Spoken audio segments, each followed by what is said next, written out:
ठीक, चल। तो आज की क्लास हम लोग चालू करने जा रहे हैं। आराम से आराम से, जो उसमें रहता है लड़का, नई उम्र है, क्या है नई उम्र में तो है, शर्मा जाता है लड़कियों को देख के है। चलो ठीक है, शर्माना नहीं चाहिए। कुछ सोच रही हो? नहीं बेटा, आवाज तुमने गड़बड़ कर दी है, सही करो। ये क्या कर रहा, कुछ तो निकले। हाँ हाँ, हेलो हेलो, थोड़ा सुनो, तनिक महीन करो, तनिक आतिफ असलम। हाँ अभी ठीक है, हाँ अभी ठीक है। चलो बेटा, तो मैं उम्मीद करता हूं आपने लगभग अपनी सीट को 60 to 70% सॉल्व कर लिया। ये देखिए फायदा मिलता है जब कोई बड़ा चैप्टर हो और उसके सवाल आप कॉन्सेप्ट के साथ साथ लगाते चले, चैप्टर खत्म, इधर सीट भी। तो आइए आज की क्लास, जब तक चाय पी रहे हैं तब तक थोड़ा सा रिवीजन कराते हैं। हाथ बांध कर बैठिए, सामने तन के जरा, अबे तन के बैठो, सीधे बैठो, सीधे बैठो जरा। हाँ बेटा, हम सॉल्ट हाइड्रोलिसिस की चर्चा तो नहीं करेंगे, हम चर्चा करेंगे बफर की। हम लोग जानते हैं नॉर्मल सॉल्यूशंस में अगर चुटकी भर एसिड या बेस डाला जाए तो उनकी पीएच में एक लार्ज फ्लक्चुएशन होता है। तो हम लोगों ने कुछ ऐसे सॉल्यूशन बनाए जो चुटकी भर एसिड और बेस को खा जाते हैं और अपनी पीएच पर रत्ती मात्र भी चेंज होने नहीं देते। ऐसे सॉल्यूशन को, ऐसे स्पेशल सॉल्यूशंस को हम कहते हैं buffer solution. The very popular example is our blood, which is a buffer solution, pH around 7.42। अगर आप इनमें थोड़ा बहुत एसिड या बेस डालते भी हैं तो उसको खा जाते हैं, कोई फर्क नहीं पड़ता। बट टू बी जेन्युइन, अगर वास्तविकता की बात करें तो फर्क तो पड़ता है, लेकिन वो फर्क इतना छोटा होता है कि हम उसको इग्नोर कर सकते हैं। डाइल्यूट करने पर तो रत्ती मात्र फर्क नहीं पड़ता है, बाल भर फर्क भी नहीं पड़ता है। वो हमें एक्सप्लेन कभी करना था, आज करेंगे। उसके बाद हम लोगों ने देखा कि भाई बफर को दो तरीके से बना सकते हैं। पहला था हैविंग वन कंपाउंड, दो एग्जांपल बताए, salt of weak acid and weak base और zwitter ion, dipolar ion, internal salt by amino acid. हम लोगों ने देखा कि बफर के अंदर एसिडिक और बेसिक दोनों पोर्शन होते हैं। एसिड को डालते हो तो बेस खा लेता है, और बेस को डालते हो तो उपस्थित एसिड खा लेता है और पीएच को मेंटेन रखता है। हम लोगों ने फिर देखा ऐसे बफर जिनके अंदर दो कंपाउंड होते हैं, इनके भी दो एग्जांपल बताए थे, एसिडिक बफर और बेसिक बफर। इनको बनाने का सबसे बढ़िया तरीका होता है वीक पार्ट ले लो प्लस उसका सॉल्ट डाल लो विद स्ट्रॉन्ग काउंटर पार्ट। जैसे वीक एसिड में सॉल्ट डाल दिया स्ट्रॉन्ग बेस के साथ, एसिडिक बफर। वीक बेस में सॉल्ट डाल दिया स्ट्रॉन्ग एसिड के साथ, बेसिक बफर। एसिडिक बफर की पीएच 7 से कम, बेसिक बफर की पीएच 7 से ज्यादा। अच्छा भाई, इसके बाद मैंने बहुत सारे आपको एग्जाम्पल कराए थे, तमाम एग्जाम्पल कराए थे। जैसे मान लीजिए मैं आपको ये दे दूं और इसमें मैंने ये सॉल्ट डाला, मैंने पूछा क्या ये बफर है, उत्तर आया नहीं, क्योंकि स्ट्रॉन्ग एसिड, वीक एसिड या वीक बेस होना चाहिए along with its salt with strong counter part. तो आपने जब इसी को स्ट्रॉन्ग ले लिया तो आगे देखने की जरूरत ही नहीं है, ये बफर का फॉर्मेशन नहीं करेगा। लेकिन अगर इसके स्थान पर हम कमजोर वाला ले लेते तो अब बफर बन जाएगा। अरे कमजोर वाला ले लिया, कमजोर वाला ले लिया तो कह दो गुरुजी कमजोर वाला तो ले लिया, लेकिन जो सॉल्ट डाले हो वो वीक बेस के साथ डाले हो। सॉल्ट होना चाहिए स्ट्रॉन्ग बेस के साथ, इसलिए ये भी क्या हो गया, गलत। पहले वो तो लिखे गलत है, NO2 होगा। क्लियर बेटा बात। और बहुत सारे केस कराए थे, मैंने ये ले लिया, रिप्लेसेबल हाइड्रोजन है, वीक एसिड माना जाएगा और इसका कंजुगेट बेस डाल दिया, ये भी बफर होगा। हमारे ब्लड का बफर क्या होता है? H2CO3 plus HCO3 minus. Clear है? बेसिक बफर बनाना भी हम लोग सीख गए थे। आज हम लोग को चर्चा करनी थी, हेडिंग मैंने लास्ट क्लास में डलवा दी थी, पीएच कैलकुलेशन। देखिए, लास्ट ईयर मैंने ऑनलाइन पढ़ाया था, मैंने सब डिराइव करके दिखाया था, आवश्यकता कुछ भी नहीं है, नो नीड टू डेरिवेशन। तो आइए, जो इंपॉर्टेंट चीज है हम उस पर ज्यादा फोकस करेंगे तो ज्यादा अच्छा होगा। क्या इंपॉर्टेंट है? देखिए, अगर बात करें अपन एसिडिक बफर की, बच्चों एसिडिक बफर की पीएच हम निकालने जा रहे हैं, जैसा आपने देखिएगा। समझाने के लिए एग्जांपल ले लिया, वीक एसिड है, मान लीजिए मोलैरिटी है M1 और इसमें इसका कंजुगेट बेस डाल दिया, मान लीजिए M2। एसिडिक बफर बच्चों बन गया। अच्छा, तो एसिडिक बफर की पीएच का डायरेक्ट फार्मूला बच्चों है पीएच बराबर pKa plus log conjugate base की कंसंट्रेशन अपॉन एसिड की कंसंट्रेशन। डायरेक्ट बेटा फार्मूला होता है, मैं यहां तक पहुंचने में मुझे सिर्फ 5 सेकंड लगेंगे, लेकिन यूज कोई नहीं है इसलिए मैं करना नहीं चाहता। तो pH of acidic buffer can be calculated by using the formula pKa plus log conjugate base की कंसंट्रेशन अपॉन एसिड की कंसंट्रेशन। ओके, सुनना बच्चों, ये देखिए बेटा, कभी कभी जैसा कि आप जानते हैं हम लोग कंजुगेट बेस न लिखकर उसका सॉल्ट लिख देते हैं। अब फिर समझना, देखिए जेन्युइन फार्मूला तो ये होता है, अगर आपका सॉल्ट 1:1 टाइप हुआ तो जो सॉल्ट की कंसंट्रेशन होगी वही कंजुगेट बेस की कंसंट्रेशन होगी। इसलिए आप यहां पर कंजुगेट बेस की कंसंट्रेशन के स्थान पर सॉल्ट की कंसंट्रेशन भी लिख सकते हैं, लेकिन कंडीशन है this salt must be 1:1। Yes, ये ध्यान रखिए। कुछ ऐसा ही समझाया था इन सॉल्ट हाइड्रोलिसिस।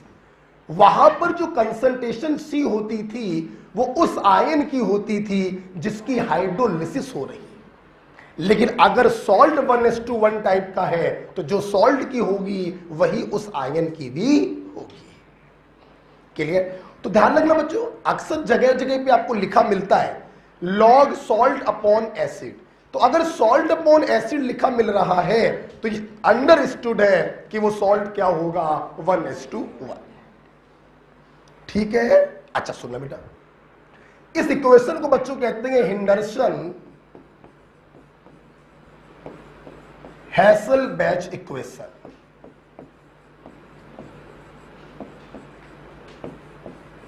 इसे बच्चों कहते हैं हेंडरसन हैसल-बैच इक्वेशन। ठीक है? जब तक लिख रहे हैं चीखिए, बोलिए pH equal to pKa plus log salt upon acid की कंसंट्रेशन। अगर सॉल्ट बोल रहे हो तो 1:1 आपको ध्यान रखना पड़ेगा, अदरवाइज अच्छा रहेगा आप कंजुगेट बेस बोले। ठीक है? अच्छा सुनना बेटा, के तो बच्चों समझी गए होगे, जो वीक एसिड है उसका आयोनाइजेशन कांस्टेंट है के। बेटा गेट बंद कर दो, तो धूप सी आ रही है। ठीक है? अच्छा, अब सुनना बेटा, कभी कभी एग्जामिनर इन एसिडिक बफर की पीएच पूछते हैं, आप डायरेक्ट फार्मूला लगाइए, डायरेक्ट आंसर आएगा। और कभी कभी वो लोग क्या करते हैं, H+ की कंसंट्रेशन पूछते हैं। तो एक तरीका तो ये हो गया कि आप पीएच निकाल लीजिए और पीएच को 10 की नेगेटिव पावर में चढ़ा दीजिए तो आपका H+ आ जाएगा, लंबा काम हो गया। पहले पीएच निकाल लो, फिर 10 की नेगेटिव पावर में चढ़ाओ। शॉर्टकट फार्मूला सामने देखिए, कैसे याद कराते। देखो, जब H+ की कंसंट्रेशन निकालनी हो, क्या निकालनी हो, सुनना, P हट गया, इधर से लॉग हट गया। ठीक, अच्छा, जब H प्लस की कंसंट्रेशन निकालनी हो तो कुछ मत करना, प्लस को कर देना इनटू और इसको पलटा देना। दैट इज H प्लस की कंसंट्रेशन बराबर Ka इनटू एसिड की कंसंट्रेशन अपॉन, चाहे बोलो सॉल्ट की अगर 1:1 है, और ज्यादा अच्छा बोलो कंजुगेट बेस। ये लिखिए बच्चों, डायरेक्ट आपको H प्लस की कंसंट्रेशन मिलेगी। आपने हमारे अंदर एक चीज नोटिस करी होगी, काफी डिटेल में पढ़ाते हैं, लेकिन जहां पे डिटेलिंग की जरूरत नहीं होती तो फिर वहां पे याद भी करवाते हैं। अब ये याद करना है, ज्यादा बेटर है कि आप इसको याद करें। ये कंपटीशन है हुजूर, आपको वो रास्ते अडॉप्ट करने हैं जहां से ना सिर्फ आपका समय बचे बल्कि आपके कॉन्सेप्ट भी बेहतरीन हो। इसके डेरिवेशन कराकर कॉन्सेप्ट बेहतरीन नहीं होने वाले हैं, लेकिन हां इसको याद कराकर आपके समय जरूर बचने वाला है। तो जैसा देश वैसा भेस, ठीक है। तो हिंडरसन हेसेलबैच इक्वेशन बच्चों रटी होनी चाहिए, pH equal to pKa plus log salt upon acid की कंसंट्रेशन। जब जब मैं सॉल्ट बोलूं दिमाग में 1:1 आना चाहिए, नहीं तो उसकी जगह बोलिए कंजुगेट बेस। अगर आपको H प्लस निकालना है कुछ मत करो, प्लस बदल गया मल्टीपल में और इसको तुमने पलटा दिया, खत्म करे बात। अच्छा सुनो बेटा, ये तो बात हो गई एसिडिक बफर की। यहां पे क्या रख दोगे? कंसंट्रेशन। फॉर एग्जांपल एसिड की कंसंट्रेशन क्या रख दोगे यहां पर? M1 बोलो यार, और कंजुगेट बेस की क्या रख दोगे? खत्म होगी बात, खत्म, सीधा आंसर। अच्छा अब मान लीजिए बच्चों बेसिक बफर है तो भी कोई दिक्कत नहीं। एसिडिक बफर में एसिड वीक होगा तो pKa आएगा, बेसिक बफर में बेस वीक होगा pKb आएगा। एसिडिक बफर में डायरेक्ट pH निकल के आएगा, बेसिक बफर में डायरेक्ट POH निकल के आएगा। बाकी सब कुछ क्या होगा? हाँ, यहां कंजुगेट बेस है वहां कंजुगेट एसिड होगा, दैट्स इट, राइट। तो अगर एसिडिक बफर को लिख लिया हो तो मैं हटाऊं? हटाऊं बच्चों? अच्छा लेके हटाएंगे नहीं, एक दूसरा पेज लेके आएंगे, हटाते नहीं है। एक चीज कंपैरेटिव स्टडी कराएंगे एक चीज की।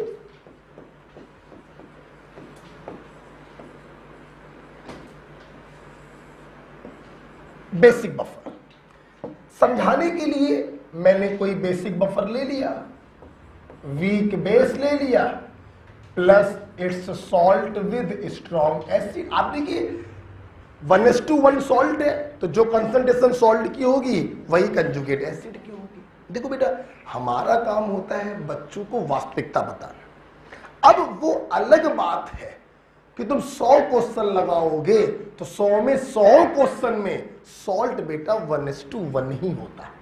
और बताओ, वो जबरदस्ती के क्वेश्चंस होते हैं जो टफ किताबों में जो ऑथर होता है वो बना के डाल देता है कि सॉल्ट 1:1 के स्थान पे 1:2 ले लिया।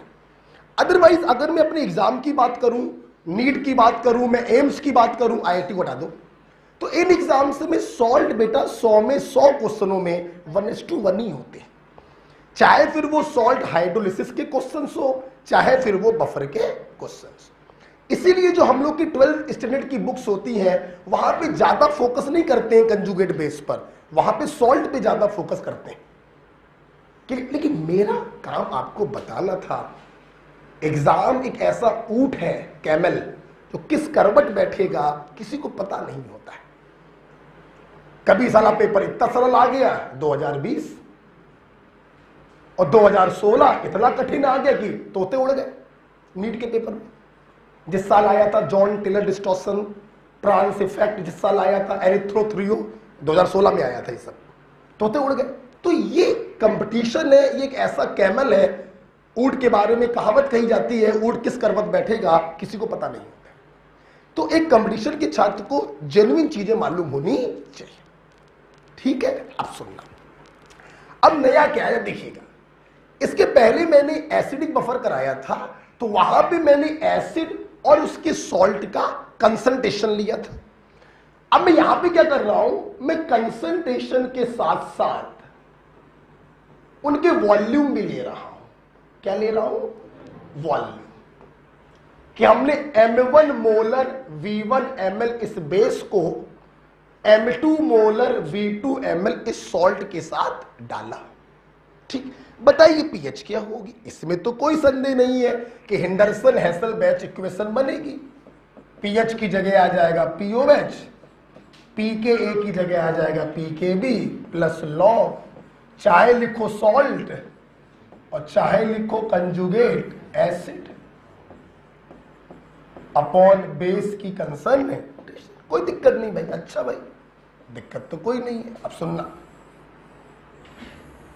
मैं आपको बताना चाहूंगा, अगर 1:1 है तो कंजुगेट एसिड बोलो या सॉल्ट बोलो, वो एक ही बात होती है। ठीक, अच्छा भाई, अब हम लोग चाहें तो जैसे H+ की कंसंट्रेशन निकाली वैसे डायरेक्ट OH आयन की भी निकाल सकते। बनाइए फार्मूला, बनाइए। Kb इंटू बेस की कंसंट्रेशन अपॉन चाहे सॉल्ट बोलो चाहे कंजुगेट बेस बोलो, सॉरी एसिड। ठीक है, ठीक, सही कर रहे, सही कर रहे। जो चाहो वो आप इस्तेमाल कर सकते हैं। ठीक है, अच्छा भाई, अच्छा भाई, ठीक है।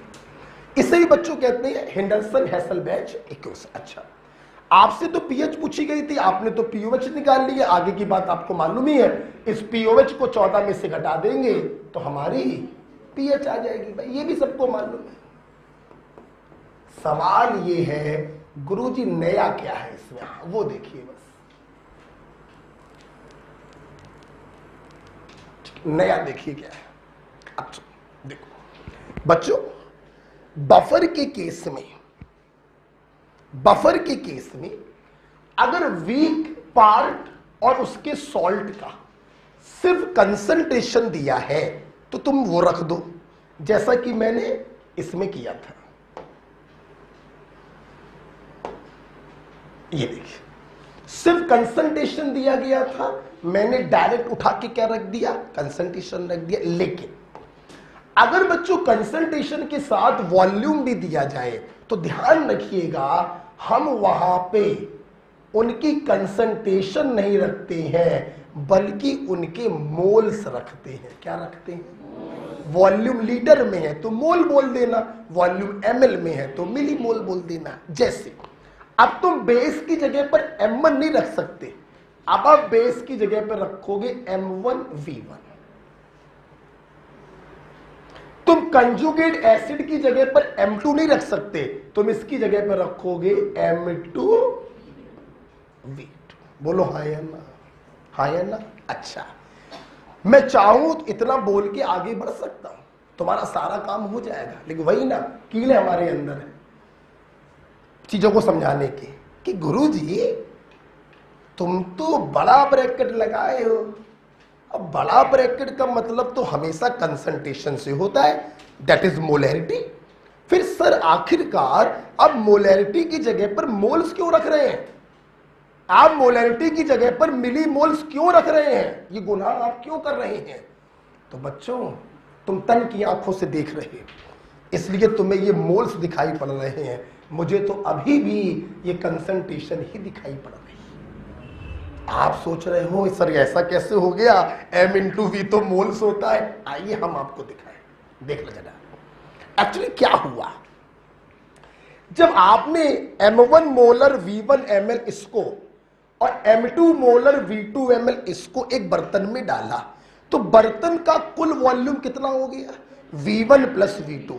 अकॉर्डिंग टू, आप इसी चैप्टर में भी पढ़ाया है मैंने आपको, और वॉल्यूमेट्रिक से भी मालूम है कि after dilution the new concentration can be calculated by this formula, m2 equal to m1 v1 upon v2। Right और रॉन्ग?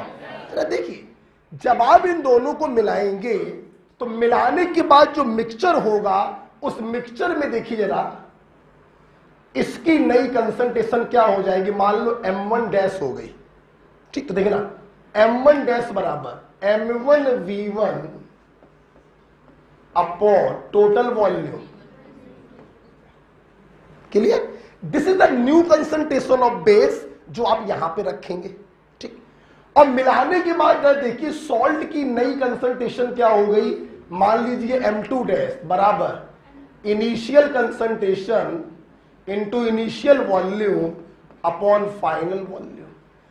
सॉल्ट के स्थान पर एक्चुअली में आपने इसको रखा होगा, जब दोनों को रखोगे तो इस वैल्यू से ये वैल्यू कट जाएगी, ऊपर बचेगा M1V1, नीचे बचेगा M2। तो रखा बेटा मैंने कंसंट्रेशन ही था, वो तो टोटल वॉल्यूम से टोटल वॉल्यूम कैंसल हो गया, तो आपको मोल्स दिखाई पड़ने लगे। Am I right और रॉन्ग? लॉजिक में समझ में आ रहा है कि यहां पे मोल्स क्यों दिखाई पड़ रहे हैं?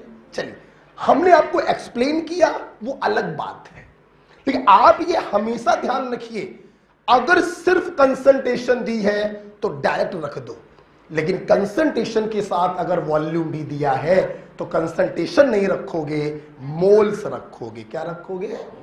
आप ऐसे याद रखिए। हमने समझाया एक्सप्लेन करके, वो अलग बात है, लेकिन आप ऐसे याद रखेंगे, सिर्फ कंसंट्रेशन दी है तो वो रख दीजिए, उसके साथ वॉल्यूम भी अगर दिया हो तो दोनों को मल्टीप्लाई करके रखें। किसी बच्चे को संदेह कोई? चलिए लिख लीजिए, हेंडरसन हेसलबैच इक्वेशन इसको भी कहते हैं बच्चों, ये ध्यान रखिएगा, ठीक है। चलिए, अब जब बेटा हम पीएच कैलकुलेशन करना बच्चों को सिखा देते हैं तो यहां पे बेटा एक क्वेश्चन आता है, देखिए, फॉर बेस्ट बफरिंग एक्शन, इसी में सिखाएंगे आपको। देखिए, पूरे सब लोग तैयार हैं? आइए बच्चों, इसको हटा दे। पीएच निकालना आप लोग बफर की सीख गए हैं, कोई भी क्वेश्चन लगा लीजिएगा, इसी से सॉल्व हो जाएगा, ठीक है। अच्छा, अब यहां पे एक हमारा अगला पॉइंट है, फॉर बेस्ट बफरिंग एक्शन।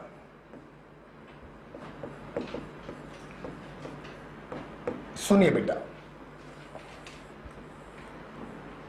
देखिए, सबसे पहले शब्द को समझिए, ये बेस्ट बफरिंग एक्शन का मतलब क्या है। मतलब ये है कि भाई आपने बफर बनाया, weak acid plus its salt या weak base plus its salt, buffer बनाया। ये बफर किस कंडीशन पर अपना सबसे अच्छा काम करेगा, this is the sentence, for best buffering action. वो क्या कंडीशन है जिस पर अगर हम किसी बफर को बनाएं तो बहुत सुपीरियर क्वालिटी का बफर बने। तो सुनो, वो कंडीशन है at half neutralization point.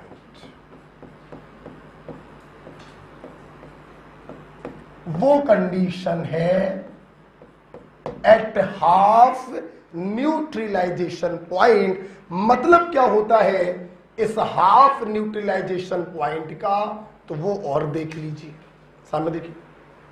Half neutralization point का बच्चों मतलब है, अगर एसिडिक बफर आपके पास है तो हाफ न्यूट्रलाइजेशन पॉइंट का मतलब है when concentration of acid become equal to salt। चाहे सॉल्ट बोलो चाहे कंजुगेट बेस बोलो। अब बार बार हमसे मत बुलवाओ, समझ तो गए होंगे, अब तक नहीं समझे अभी तक? अच्छा, तो हाफ न्यूट्रलाइजेशन पॉइंट का मतलब है अगर एसिडिक बफर है तो when concentration of acid is equal to concentration of salt, और जब ये बेसिक बफर है, जब ये बेसिक बफर है तो when concentration of base is equal to concentration of salt, इस पॉइंट को कहते हैं हाफ न्यूट्रलाइजेशन पॉइंट। ठीक है बच्चों, सामने देखिए, सामने देखिए। एसिडिक बफर के लिए लिखना नहीं है, ये समझाने के लिए, हेंडरसन हेसलबैच इक्वेशन ये होता है, ये होता है बच्चों। अब देखो, हाफ न्यूट्रलाइजेशन पॉइंट पर जब एसिड और सॉल्ट की कंसंट्रेशन बराबर हो गई, ये वैल्यू कट गई, कितना बचा 1, log 1 0, ये पूरी वैल्यू क्या हो गई, मतलब pH बराबर। हाफ न्यूट्रलाइजेशन पॉइंट पर pH बराबर होता है pKa अगर एसिडिक बफर है, और अगर बेसिक बफर है तो pOH बराबर होता है pKb। This is called half neutralization point for best buffering action, right?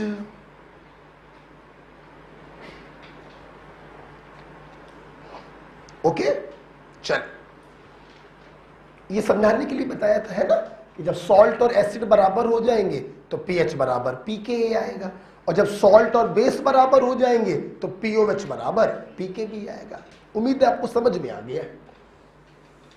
चल आगे बढ़ते हैं भाई एक स्टेप।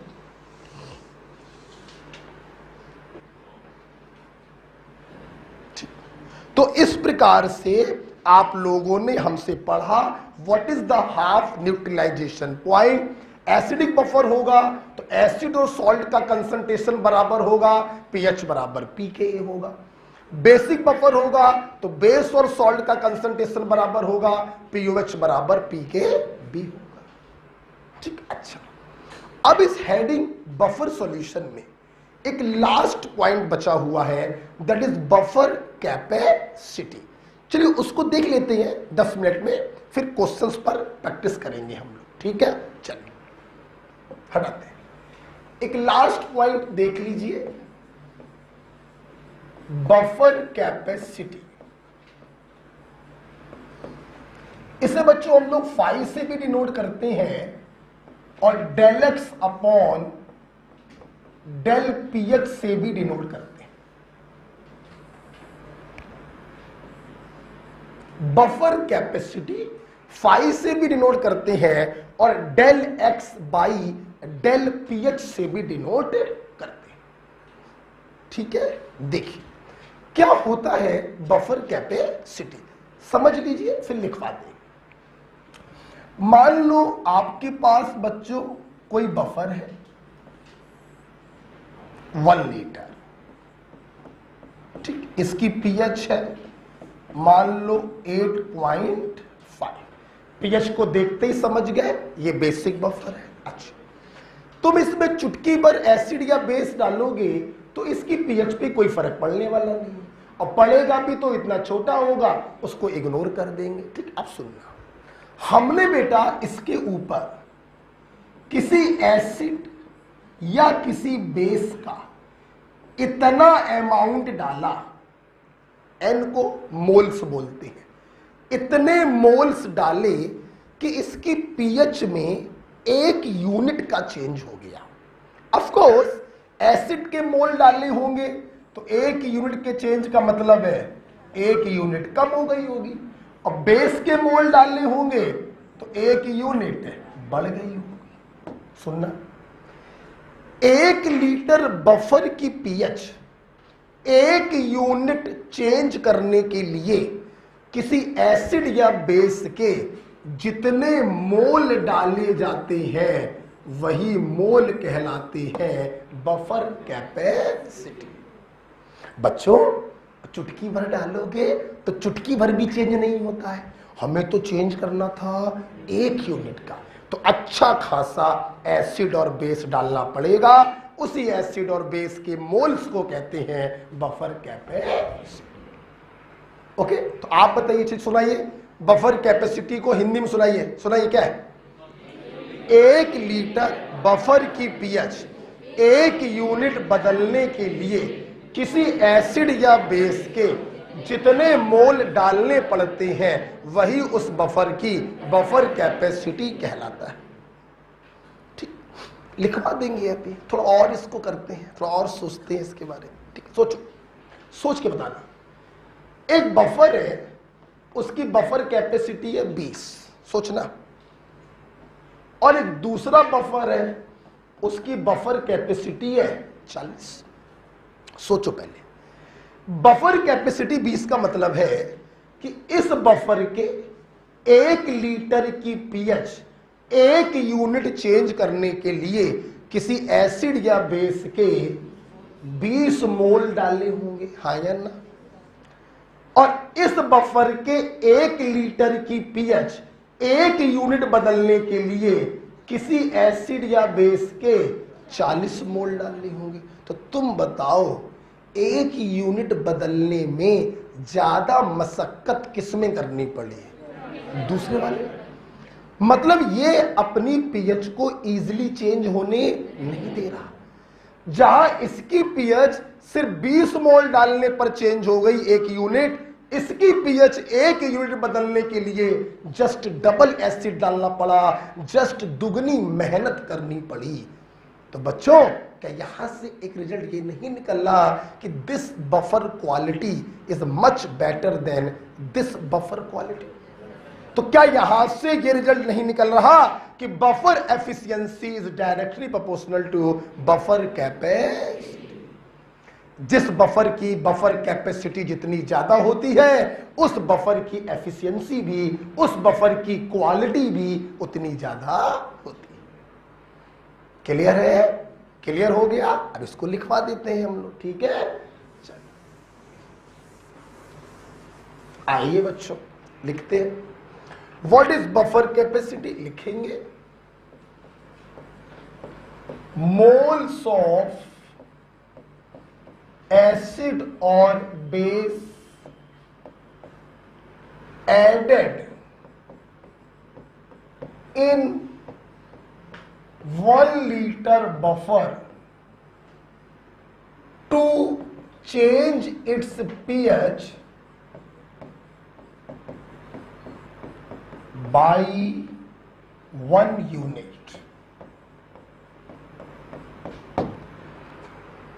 एक लीटर बफर की पीएच 1 यूनिट बदलने के लिए किसी एसिड या बेस के जितने मोल डालने पड़ते हैं वही उसकी बफर कैपेसिटी कहलाता है। तो बच्चों, मैंने इसका फार्मूला भी बना दिया, देखना। मोल्स ऑफ एसिड और base added upon volume of buffer into change in pH.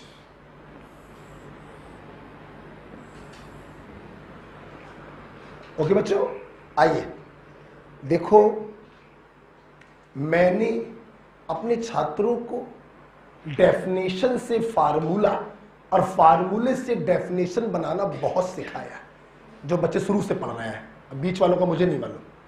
मैंने 10 बार आपसे बोला है, डेफिनेशन में जिसको 1 मान लिया जाता है, फार्मूले में उसको बटे के नीचे भेज देते हैं। और फार्मूले से अगर डेफिनेशन बनानी हो तो जो बटे के नीचे हो उसको 1 मान लिया करो। आप जरा देखो, तुमने 1 किसको किसको माना है? बफर के वॉल्यूम को और चेंज इन पीएच को। तो जिसको 1 माना उसको बटे के नीचे भेज। क्लियर? अब मान लो तुम्हें फार्मूले से डेफिनेशन बनाना, देखना देखना, 1 लीटर बफर की पीएच 1 यूनिट बदलने के लिए किसी एसिड या बेस के जितने मोल डालने पड़ते हैं वही उसकी बफर कैपेसिटी कहलाता है।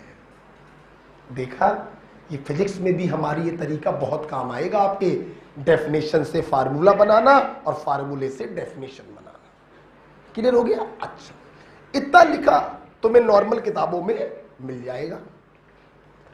मैं बफर कैपेसिटी पर एक छोटी सी बात और बताता हूं, कहो तो बता दे,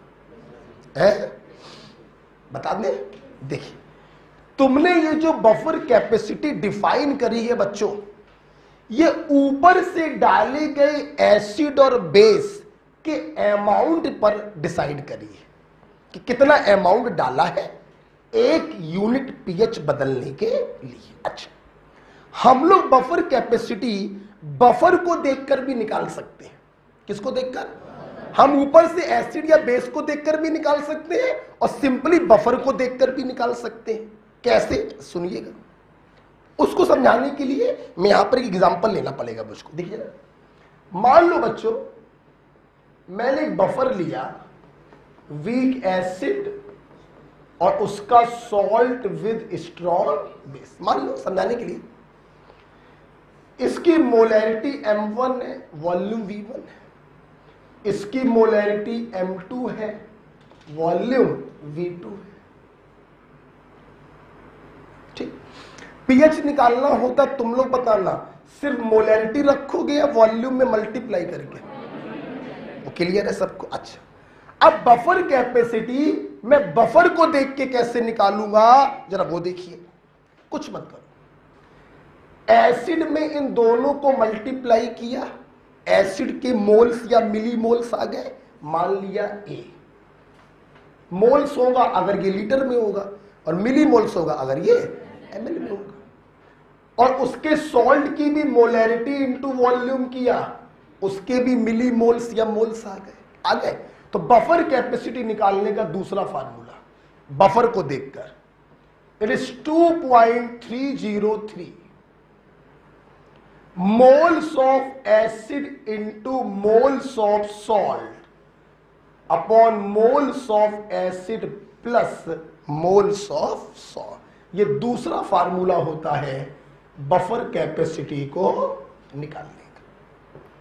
ये फार्मूला है डाले गए एसिड या बेस के आधार पर, और ये फार्मूला है डायरेक्ट बफर को देख के निकालने वाला। क्लियर?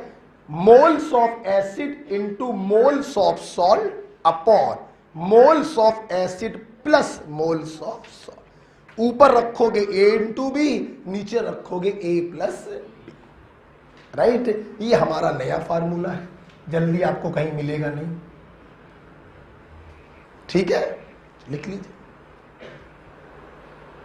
Buffer capacity.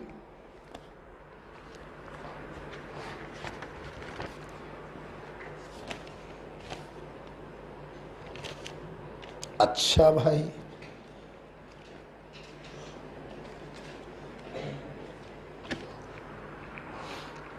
तो ऊपर से डाली गई एसिड और बेस के मोल के आधार पर ये फार्मूला है, और बफर को देख के अगर निकालना है तो ये फार्मूला है A into B upon A plus B multiplied by 2.303। याद करना ही बेटर है, डेरिवेशन आपके सिलेबस के बहुत दूर है। ठीक है, इसको डिराइव भी किया जाता है बच्चों, लेकिन आपके लिए इंपॉर्टेंट नहीं। ओके, आइए एक छोटा सा क्वेश्चन करा देते हैं बफर कैपेसिटी के ऊपर।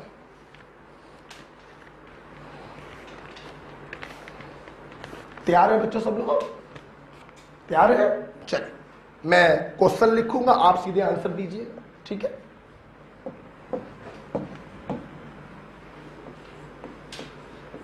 एनसीईआरटी में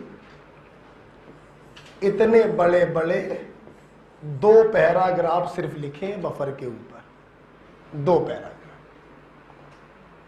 इतने बड़े बड़े, छोटे छोटे बफर, दैट्स इट। अब उतना पढ़ा दिया तो कुछ घंटा कुछ कर पाओगे? कुछ लिखा ही नहीं है ना, तो वो नहीं पढ़ना है, थोड़ा सा अच्छा पढ़ना है। ठीक है, कल एक बच्चा एनसीईआरटी लेके आया था तो देखा मैंने उसमें जरा 2 पैराग्राफ लिखे हो। एक क्वेश्चन कर लेते हैं बच्चों। When 0.04 mole of NaOH are added to a 1 liter buffer solution,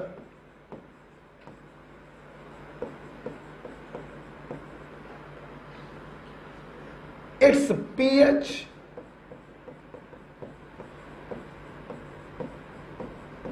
changes from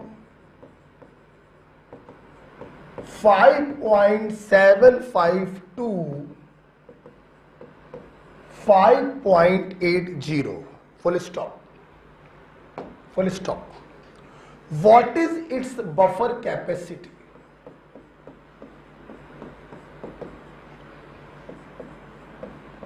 बच्चों फार्मूला 1 लगेगा या फार्मूला 2? फार्मूला 1 लगेगा। डाले गए मोल्स के आधार पे निकालेंगे तो बफर कैपेसिटी बराबर मोल्स ऑफ एसिड या बेस, इन्होंने बेस के मोल दिए वो रख दीजिए, upon volume of buffer in litre, luckily इन्होंने 1 ही दिया गया है, 1 रख दीजिए, multiplied by change in pH 5.75 से 5.80, कितने का चेंज हुआ?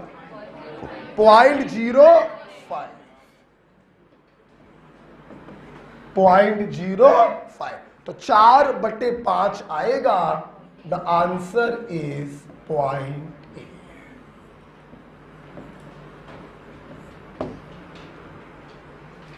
कोई प्रॉब्लम बेटा? आवाज नहीं? Okay, simple formula based question है, अगर फार्मूला याद है तो आप कर लें। ओके, तो what is the formula?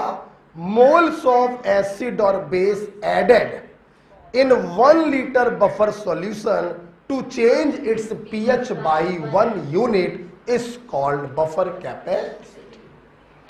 Right बेटा? चलिए, बफर का पूरा कॉन्सेप्ट खत्म हो चुका है। अब हम लोग बफर पे कुछ न्यूमेरिकल प्रैक्टिस करने जा रहे हैं। लॉज सब खत्म हो गया बफर, ठीक है? चल हटा दे। दूसरा वाला जो फार्मूला था उसके ऊपर भी मेरे पास सवाल लिखा हुआ है, अब वो सवाल तुम लोग रहने दो। फार्मूला याद हो गया, अच्छी बात है। कभी भी अगर क्वेश्चन आ जाएगा तो एसिड के मोल्स निकाल लेना, मोलैरिटी इनटू वॉल्यूम, सॉल्ट के मोल निकाल लेना, मोलैरिटी इनटू वॉल्यूम, और लगा देना वो वाला फार्मूला। ठीक है? चल आइए, अब हम लोग बफर के ऊपर बच्चों न्यूमेरिकल प्रैक्टिस करने जा रहे हैं। फिर से एक बार रिवाइज कराना चाहूंगा, अगर एसिड और सॉल्ट या बेस और सॉल्ट के सिर्फ कंसंट्रेशन दी गई हो तो डायरेक्ट वो रख देंगे, और कंसंट्रेशन के साथ वॉल्यूम भी दिया हो तो दोनों को मल्टीप्लाई करके मोल्स के फॉर्म में रखेंगे। ठीक है? आइए पहला क्वेश्चन, आइए पहला क्वेश्चन मैं लैंग्वेज के रूप में नहीं दे रहा हूं, ऐसे दे रहा हूं। फॉर्मिक एसिड है 0.1 मोलर और सोडियम फॉर्मेट है 0.01 मोलर। इन दोनों को हमने मिलाया है और क्वेश्चन आपसे है कैलकुलेट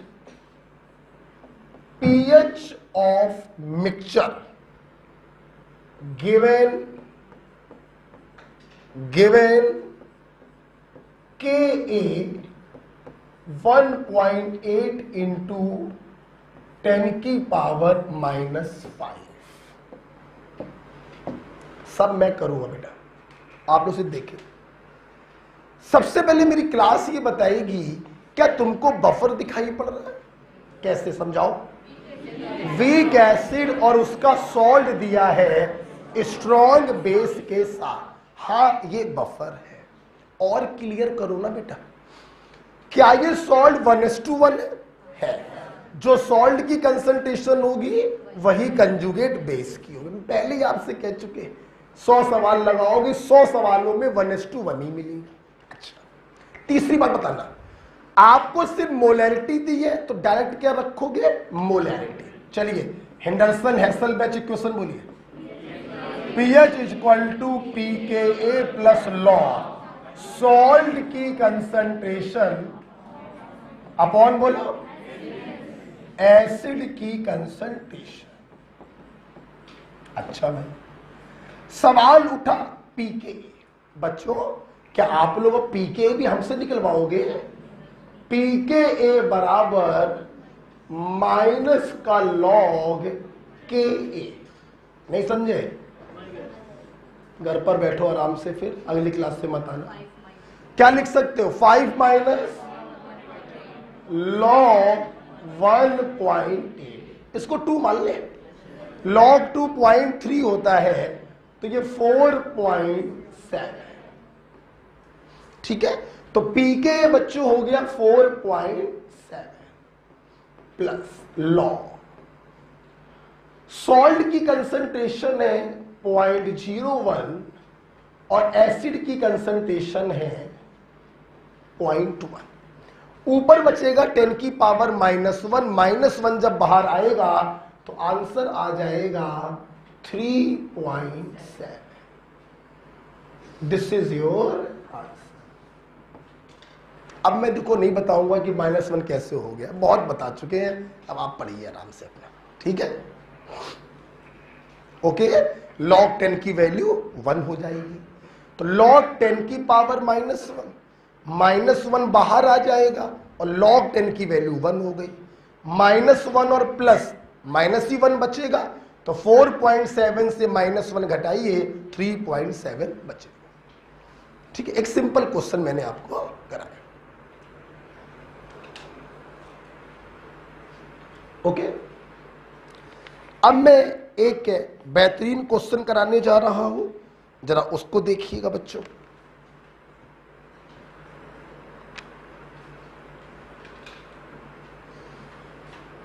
हटा दें इसको, हटा दें, जल्दी लिखिए, देखिए फिर साथ में लिखिए, जरा सी 2 लाइनें लिखनी है, वो भी लिखनी है, जल्दी लिखिए, ठीक है। चल दूसरा क्वेश्चन देखते हैं, ट्राई करोगे? ट्राई करोगे? बदतमीजी कर दें या बिना बदतमीजी के दे दें? बदतमीजी कर दें, आला टेढ़ा कर दें? अच्छा, बच्चों को हमारे आला टेढ़ा पसंद है, अच्छा ठीक, ठीक है, थोड़ा सा आला टेढ़ा कर देते हैं। चलिए करिए, लिखिए। सवाल है,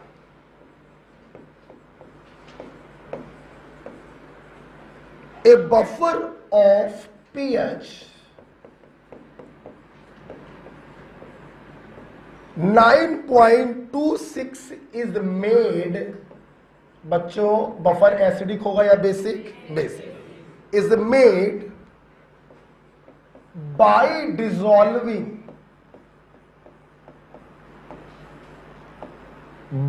dissolving X mole of ammonium sulfate and 0.1 mole of ammonia into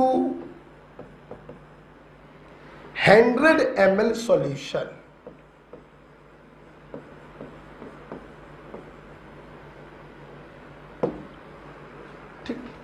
सवाल को पूरा हम थोड़ी देर में करेंगे, पहले ये बताओ मैं इस सवाल को आला टेढ़ा क्यों बोल रहा हूं?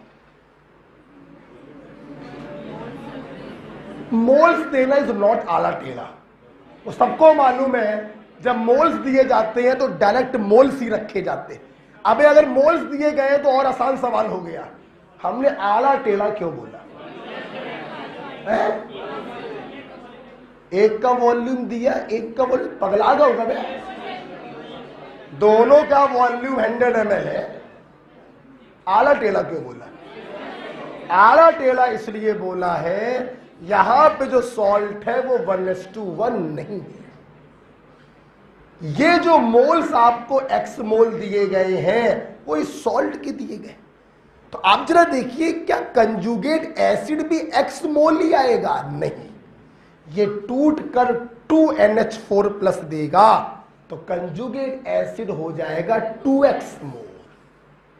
इस क्वेश्चन में कंजुगेट एसिड और सॉल्ट सेम नहीं है, यही इस क्वेश्चन का आड़ा तिरछा पॉइंट था। बस बकाया क्वेश्चन में कोई दम नहीं, ठीक है। क्वेश्चन पूरा कर दे रहे। 100 ml solution if pKb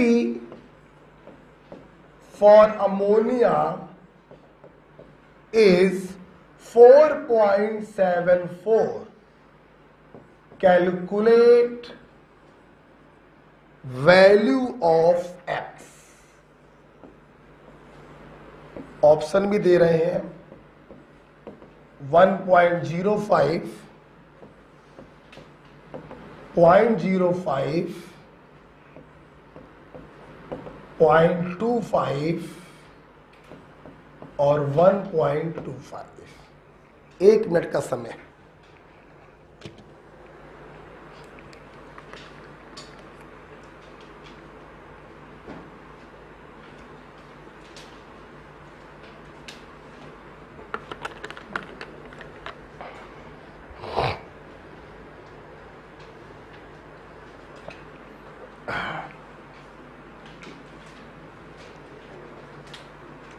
very easy calculation, very easy question. जो आड़ा तिरछा पॉइंट था वो मैंने आपको बोल दिया है।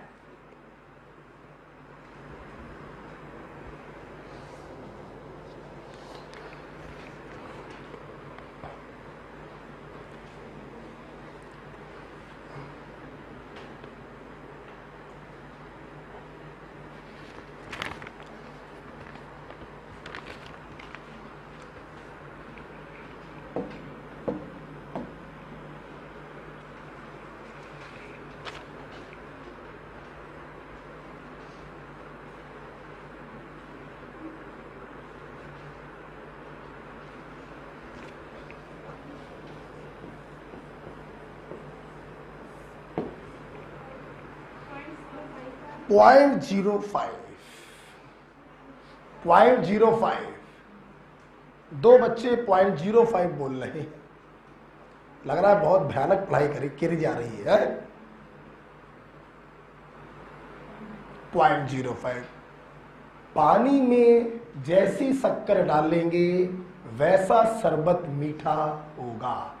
ये मेरा एक डायलॉग है, इसे जीवन भर याद रखना। बिना शक्कर घोले सोचो मीठा शरबत मिल जाए तो चमत्कार तो बच्चों नहीं होता है। 0.05 3 बच्चे बोल रहे हैं फिलहाल। हिमांशी 0.05 तो बोल दिया करो।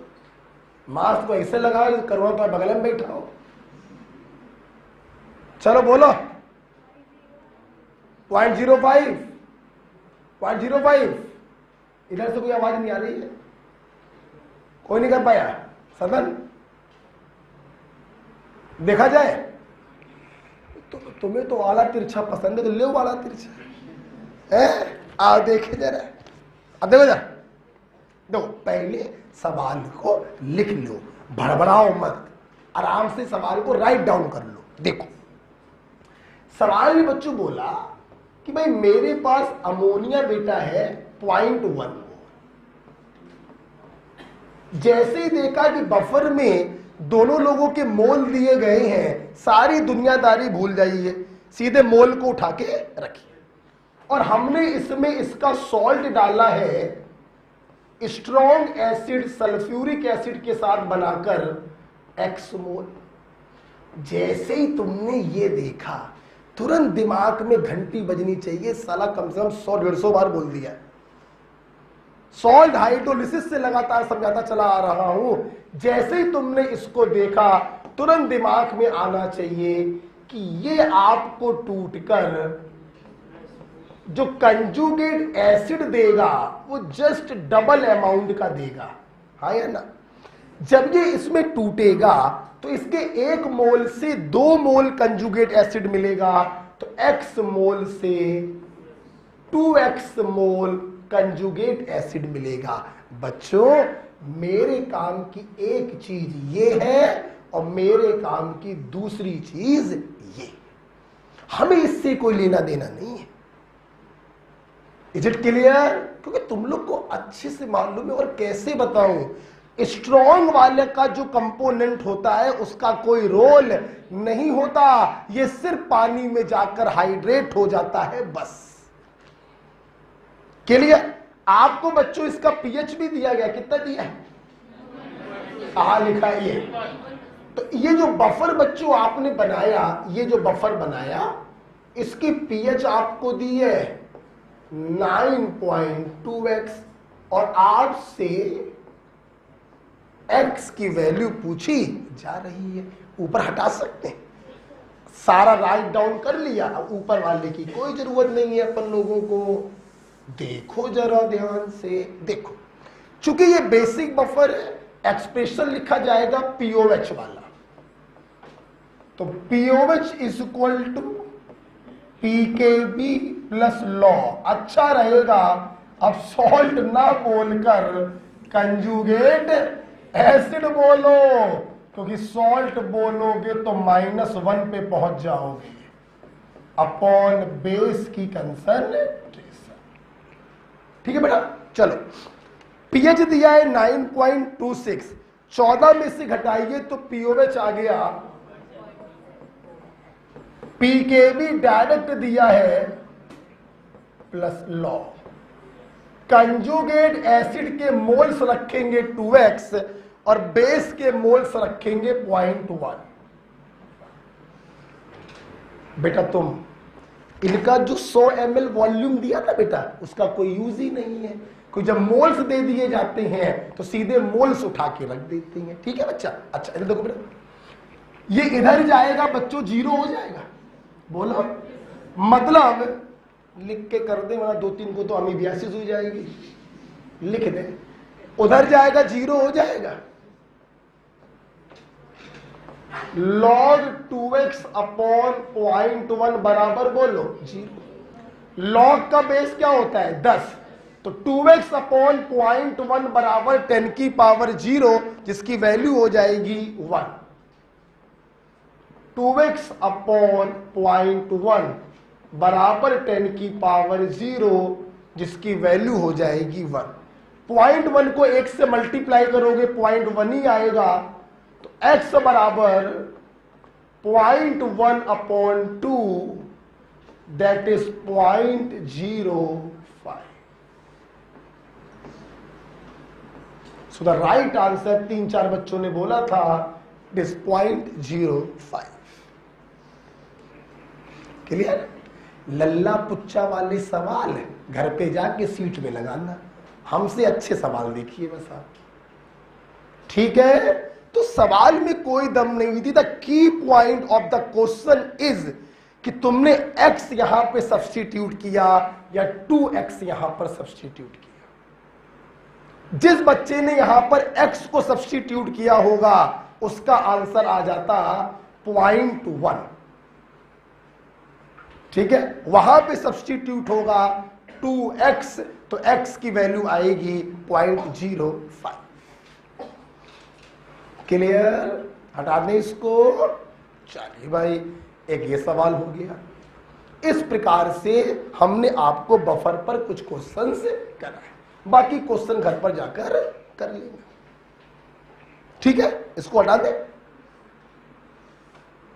हटा दें।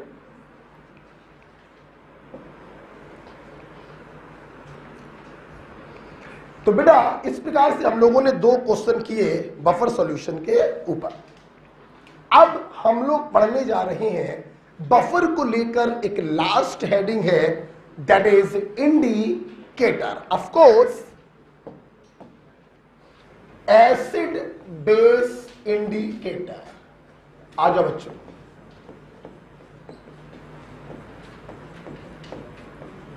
अभी मैं टिक लगवा दूंगा तो वो सवाल आप लोग घर से करके लाना।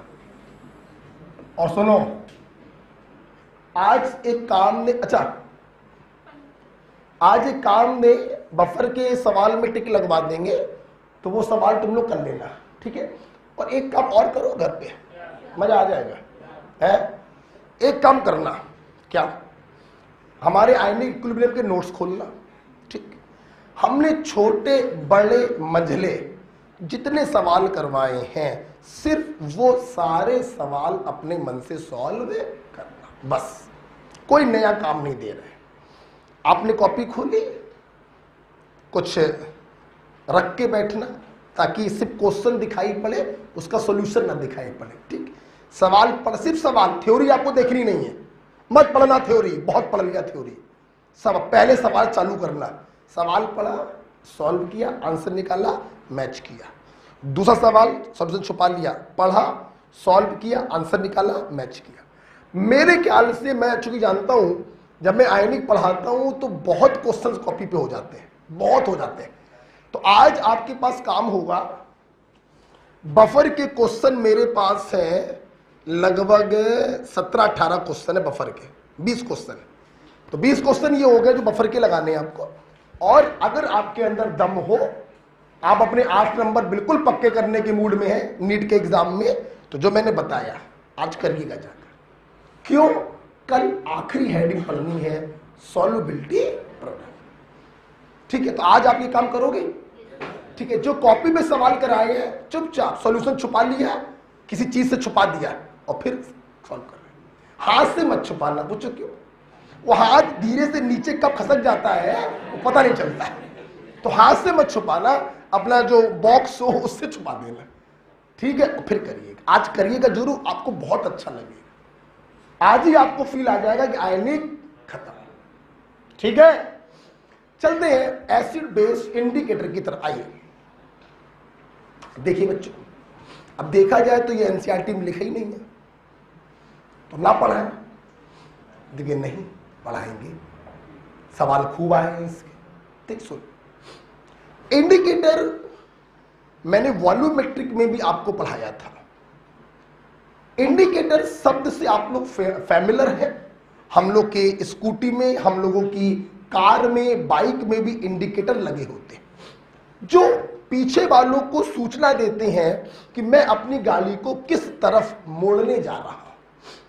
हमने राइट साइड का इंडिकेटर ऑन किया, पीछे वाला समझ गया ये गाड़ी राइट में मुड़ने वाली। तो इंडिकेटर का काम ही होता है सूचना देना। वो अलग बात है, कोई बदतमीज लोग राइट का देख के लेफ्ट में मोड़ लेते हैं, वो अलग बात है। ठीक है, उसमें तुम लोग आते हो सकता है, जवानी में ऐसा हो जाता है, हमारे टाइम पे अब नहीं होता, टूट गई हड्डी जुड़ेगी नहीं।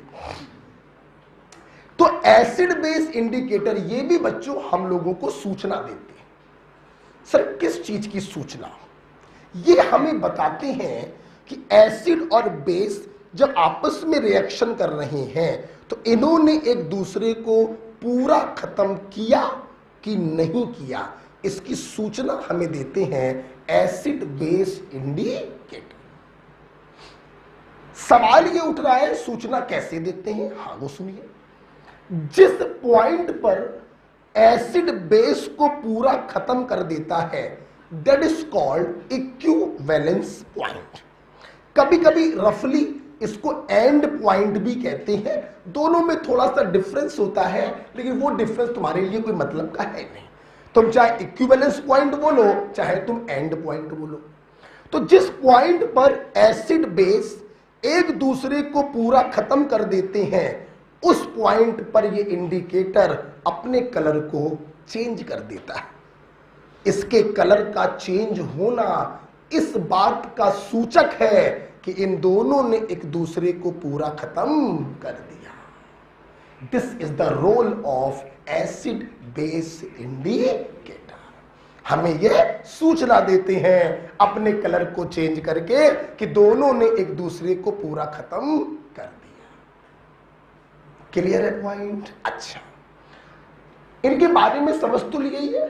एक बात मैं और बताना चाहूंगा एसिड बेस इंडिकेटर के बारे में कि acid base indicator are either weak organic acid या फिर वीक ऑर्गेनिक बेस। जैसे फिनोप्थिलीन वीक ऑर्गेनिक एसिड होता है और methyl orange weak organic base होता है। ये क्वेश्चन भी तुम्हारे नीट में आया है। एसिड बेस इंडिकेटर आर, सही आंसर होगा आइदर वीक ऑर्गेनिक एसिड और वीक ऑर्गेनिक बेस। क्लियर? तो आइए 2-3 पॉइंट लिख लेते हैं फिर हम लोग आगे बढ़ते हैं। तो पहला पॉइंट, दे आर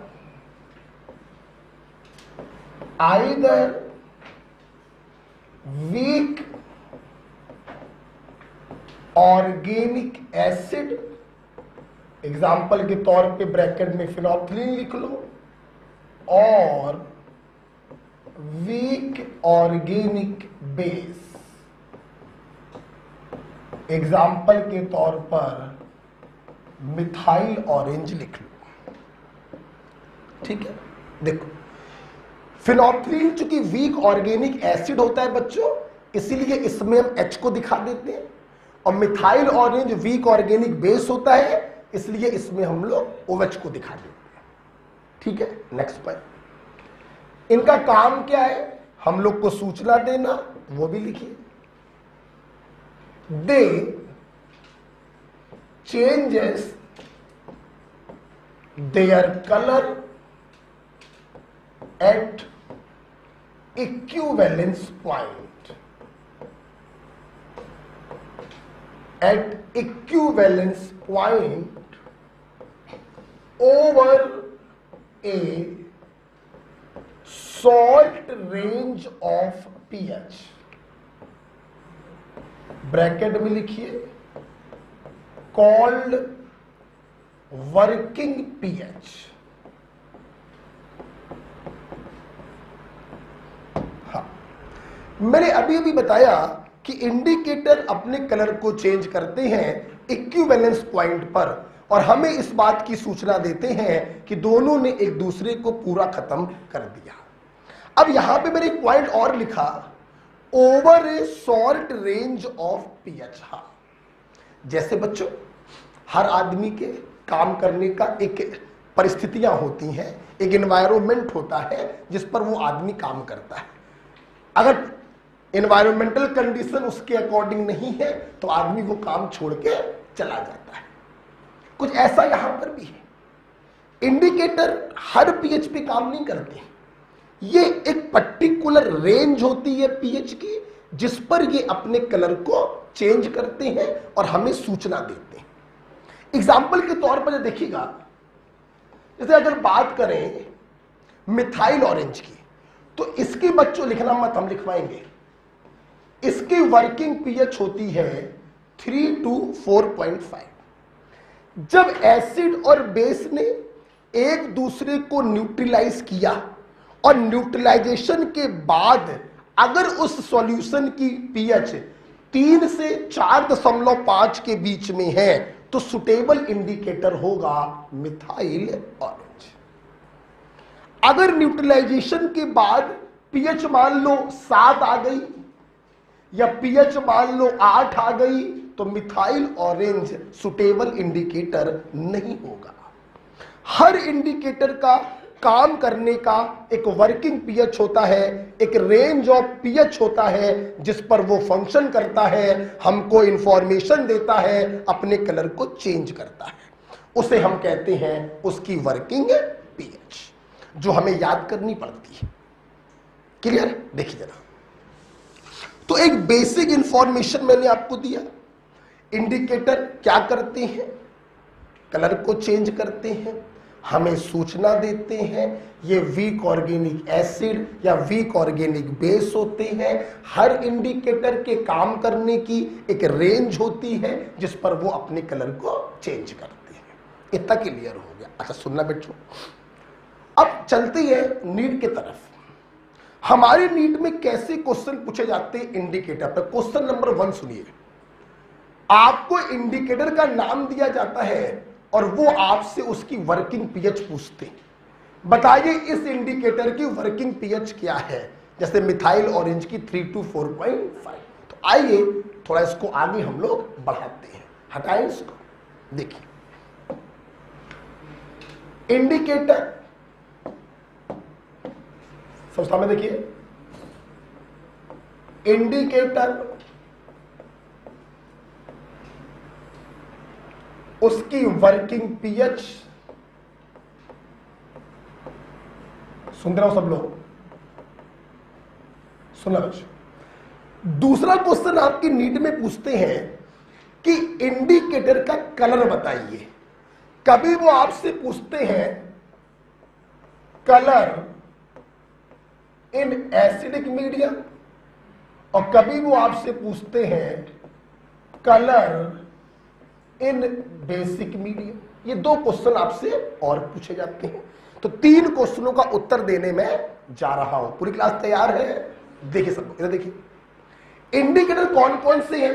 देखिए, मैं और मेरी प्यारी पड़ोसन, क्योंकि शादी हो गई है मेरी यार, तो पड़ोसन लिखना गलत है, पत्नी।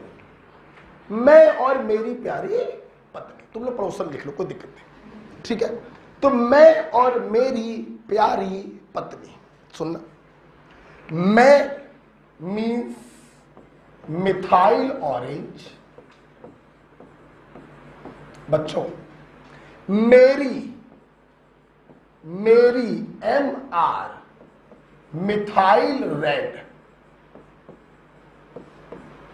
प्यारी PR फिनॉल रेड, और पत्नी सिर्फ P आ गया, फिनॉप्थिलीन।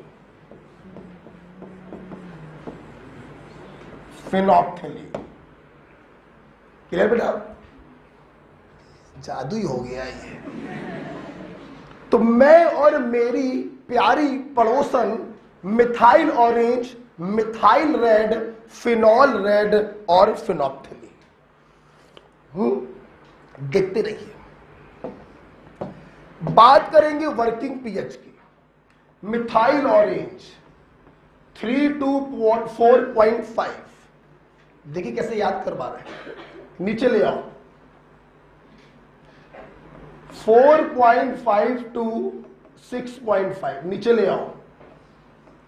6.5 to 8.5, नीचे ले आओ। 8.5 to 10।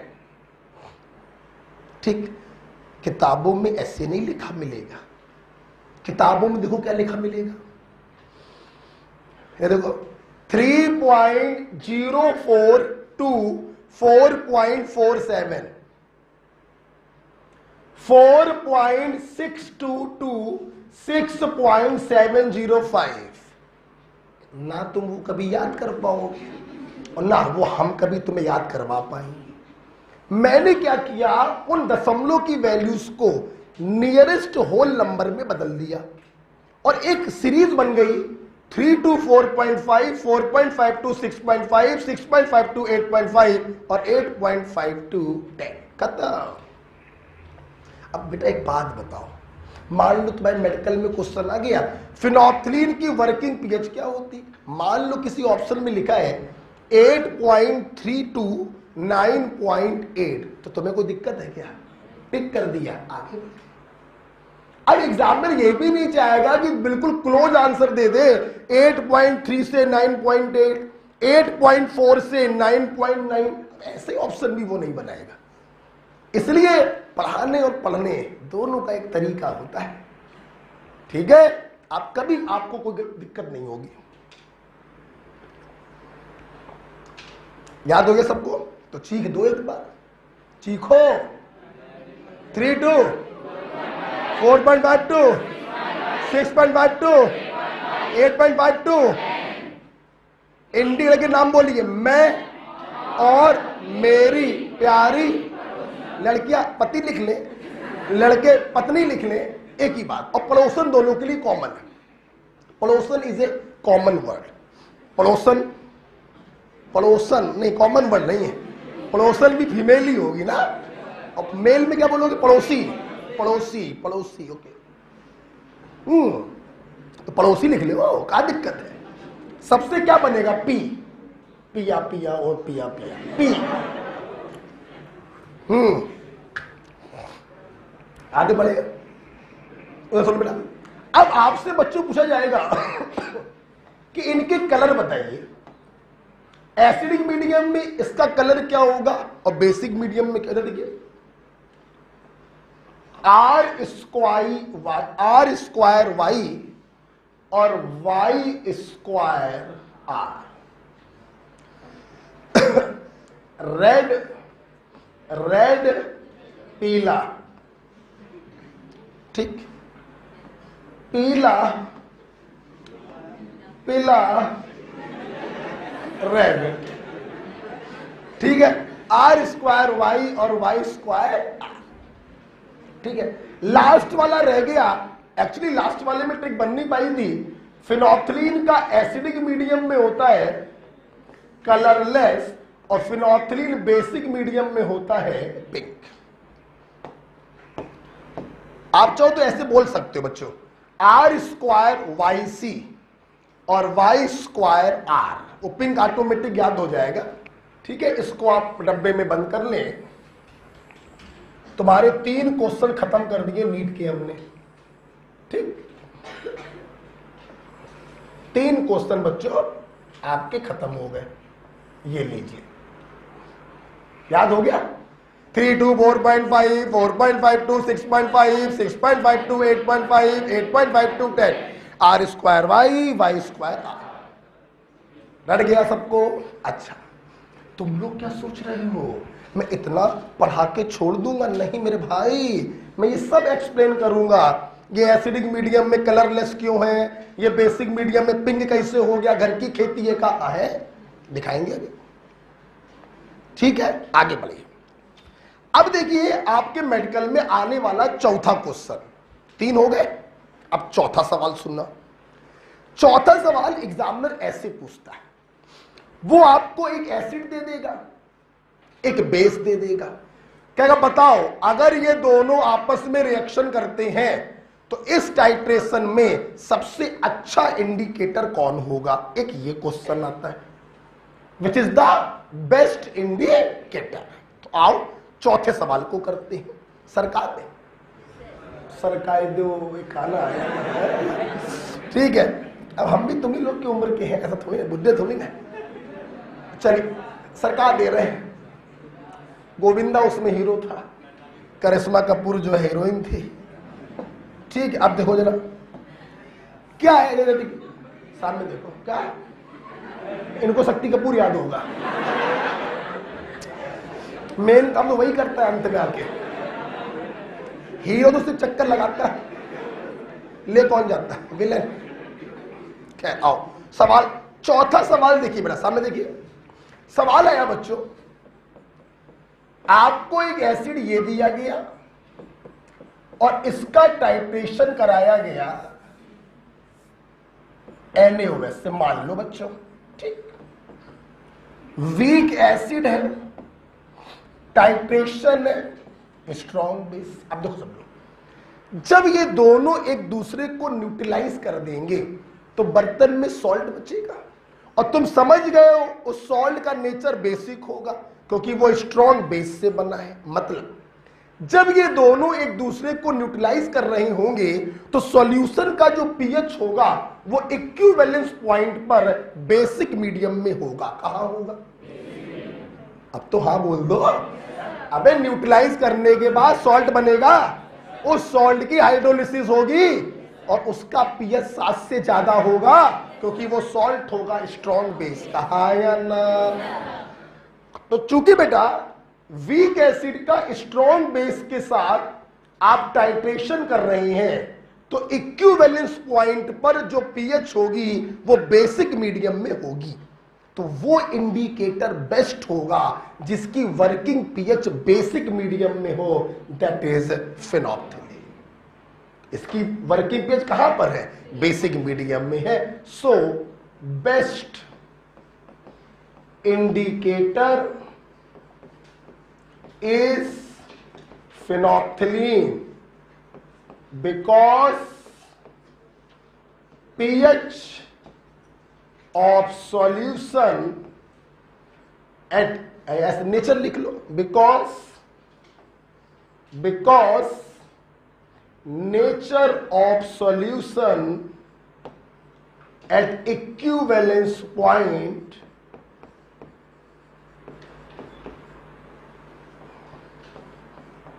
is basic। बोलो हाँ या ना? खत्म यार। चौथे प्रकार के क्वेश्चन ऐसे आते हैं, आपको एसिड और बेस की जानकारी दे देते हैं और पूछते हैं बताइए बेस्ट इंडिकेटर क्या होगा।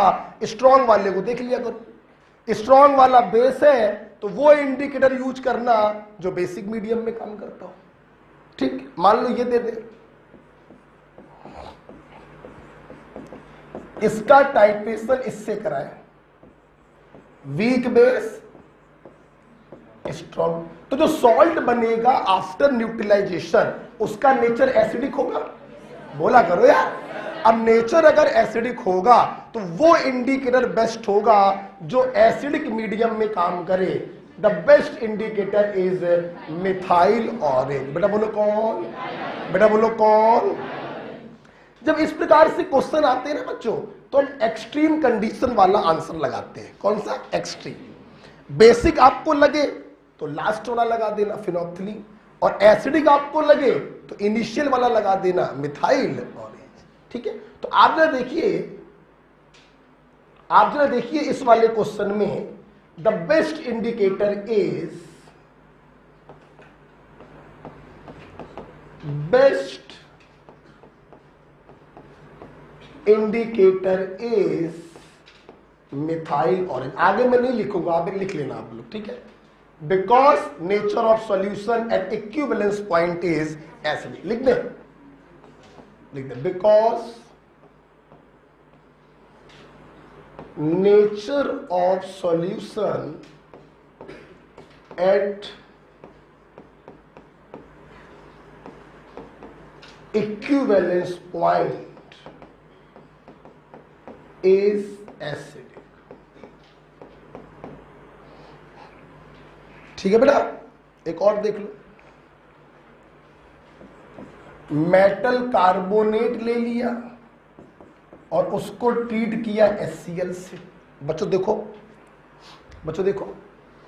वैसे तो बच्चों मेटल कार्बोनेट सॉल्ट होता है NaOH और H2CO3 का, परंतु आप लोग बहुत टाइम से ये चीज जानते हो कि भले कार्बोनेट और बाइकार्बोनेट सॉल्ट होते हो लेकिन इनका नेचर होता है बेसिक। हाँ या ना?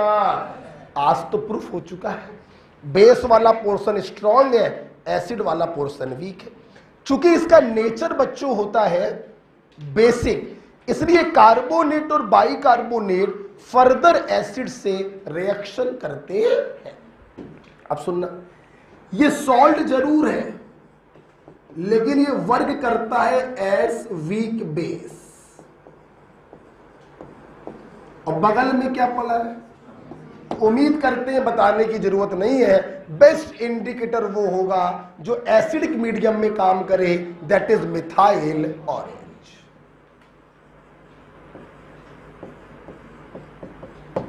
खत्म करिए बात। तो बहुत आसान होता है कि मिथाइल ऑरेंज चूज करना है या फिनोप्थिलीन। एसिड और बेस में स्ट्रॉन्ग वाले को देख लिया करो। बेस स्ट्रॉन्ग है तो इक्विवेलेंस पॉइंट पर पीएच बेसिक मीडियम में होगी, बेस्ट इंडिकेटर हो जाएगा फिनोप्थिलीन। एसिड अगर स्ट्रॉन्ग है तो इक्विवेलेंस पॉइंट पर नेचर एसिडिक होगा, बेस्ट इंडिकेटर हो जाएगा मिथाइल ऑरेंज। मैं और मेरी प्यारी पत्नी। ठीक है बेटा? अच्छा सुनना, जब इतना मैं समझा देता हूं, बच्चों लिख लिया? अच्छा, इतना समझा देने के बाद मैं 2 पॉइंट आपको और बताना चाहूंगा। पहला पॉइंट, लिखिए और याद रखिए, strong acid strong base titration. In strong acid strong base titration, any indicator can be used.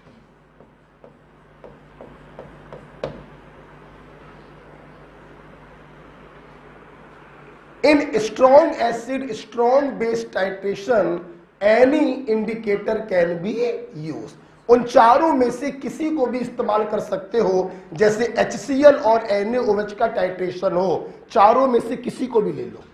All indicator can be used. दूसरा, in weak acid weak base titration none can be used. Weak acid weak base titration में हम किसी भी indicator का इस्तेमाल नहीं कर सकते। मान लो ये हो जाए एस्ट्रिक एसिड, ये हो जाए NH4OH, बताओ कौन सा इंडिकेटर यूज होगा? नन, कोई भी यूज नहीं हो सकता। क्लियर? ये 2 पॉइंट आप और ध्यान रखिएगा, ठीक है।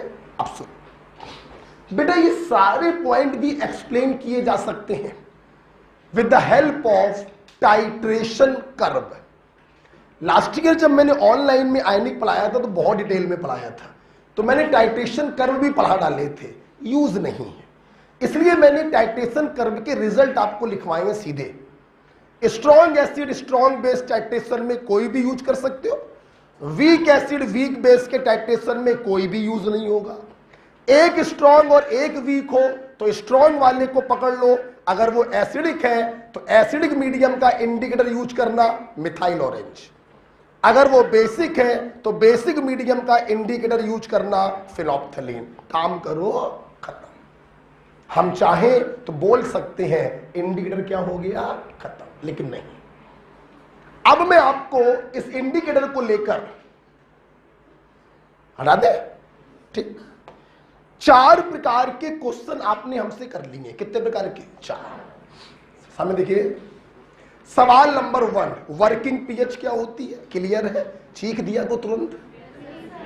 3.2, 4.52, 6.52, 8.52। Colour in acidic medium R²YC और Y²R। पिंक अपने आप याद आ जाएगा, क्लियर? ये बेसिक मीडियम में होगा। और चौथा क्वेश्चन, आपको एसिड दिया जाएगा, बेस दिया जाएगा, आपसे पूछा जाएगा बेस्ट इंडिकेटर क्या है। और इसी चौथे पॉइंट में 2 पॉइंट बताए। स्ट्रॉन्ग एसिड स्ट्रॉन्ग बेस के टाइट्रेशन में कोई भी यूज कर सकते हो, और वीक एसिड वीक बेस के टाइट्रेशन में कोई भी यूज नहीं कर सकते। क्लियर? कह सकते हैं कि भाई ये 2 पॉइंट याद रखिएगा।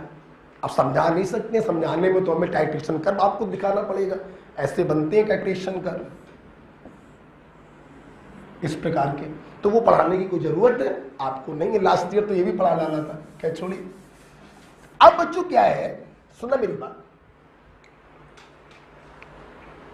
इंडिकेटर की थ्योरी को एक्सप्लेन करने के लिए हमको 2 थ्योरी दी गई है। एक ओस्टवाल्ड थ्योरी ऑफ इंडिकेटर दिया गया है और एक क्यूनॉइड थ्योरी ऑफ इंडिकेटर दिया गया है। क्यूनॉइड थ्योरी में कोई दम नहीं है।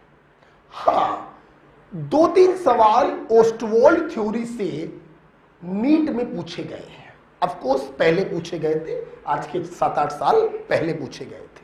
तो आइए थोड़ा सा ओस्टवाल्ड थ्योरी ऑफ इंडिकेटर देख लिया जाए।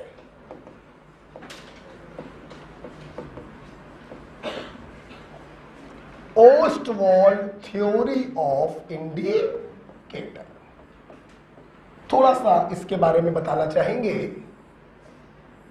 देखिए बच्चों, देखिए इन्होंने बताया, लिखेंगे अकॉर्डिंग हिम क्या हो रहा है नीचे? हाँ ठीक है। According him indicator exist in 2 form,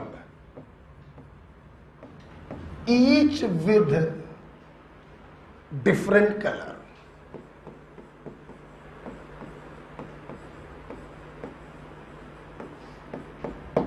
देखिए इन्होंने बोला, जब एसिड बेस टाइट्रेशन में हम ऊपर से इंडिकेटर को डालते हैं, बच्चों ध्यान रखना, इंडिकेटर कोई चम्मच या कटोरा भर के नहीं डाले जाते हैं, 1 ड्रॉप या 2 ड्रॉप डाले जाते हैं बस। तो जब इंडिकेटर को हम बर्तन में डालते हैं तो ओस्टवाल्ड थ्योरी कहती है कि ये इंडिकेटर 2 रूपों में एग्जिस्ट करते हैं। कितने रूपों में? 2। मैं अपने छात्रों को समझाने के लिए फिनोप्थलीन इंडिकेटर का एग्जाम्पल ले रहा हूं। तुमने 1 बूंद फिनोप्थलीन को बर्तन में डाला, पहले मेरी पूरी क्लास बताए। अगर तुम फिनोप्थलीन को डाल रहे हो, इसका मतलब यह हुआ कि इक्विवेलेंस पॉइंट पे बर्तन का नेचर बेसिक होगा, मतलब आप टाइट्रेट कर रहे होगे वीक एसिड को स्ट्रॉन्ग बेस से। हाँ या ना? ठीक। ओस्टवाल्ड थ्योरी कहती है ये इंडिकेटर दो रूपों में होगा बच्चों, एक अनआयोनाइज्ड फॉर्म और दूसरा आयोनाइज्ड फॉर्म। इंडिकेटर दो रूपों में होता है, एक बच्चों है अनआयोनाइज्ड फॉर्म और दूसरा है आयोनाइज्ड। दोनों फॉर्म के अपने अपने कलर होते हैं। जैसे फिनोल्फ्थालीन की बात करें तो इसकी अनआयोनाइज्ड फॉर्म कलरलेस होती है और आयोनाइज्ड फॉर्म पिंक कलर की होती है।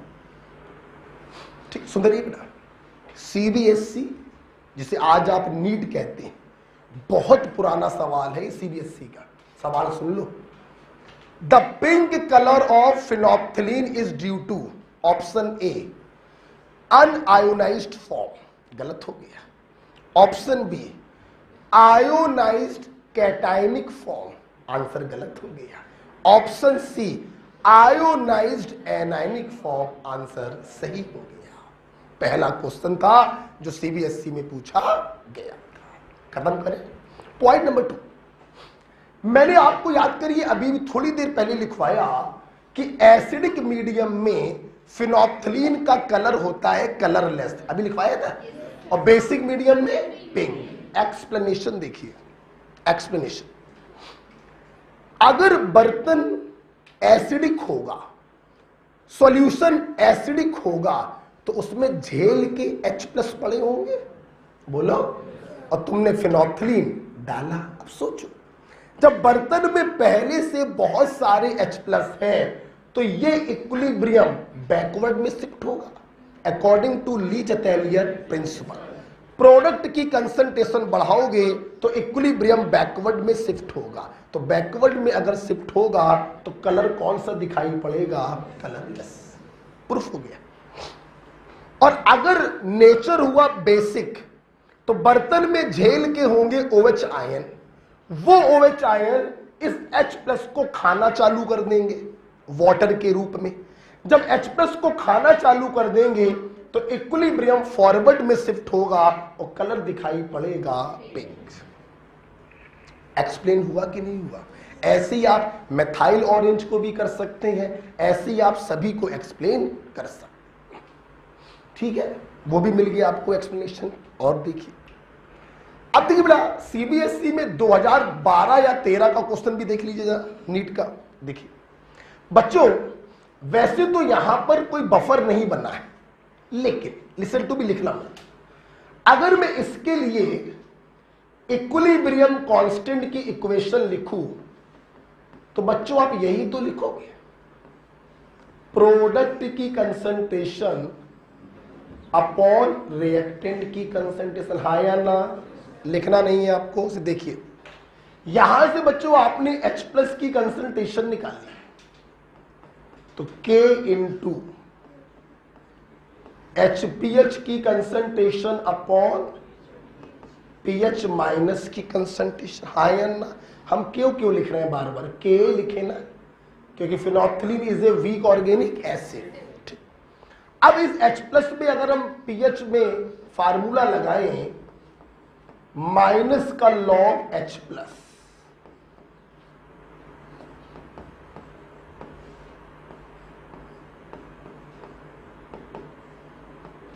लगाया इस फार्मूला और इसको हमने सॉल्व किया।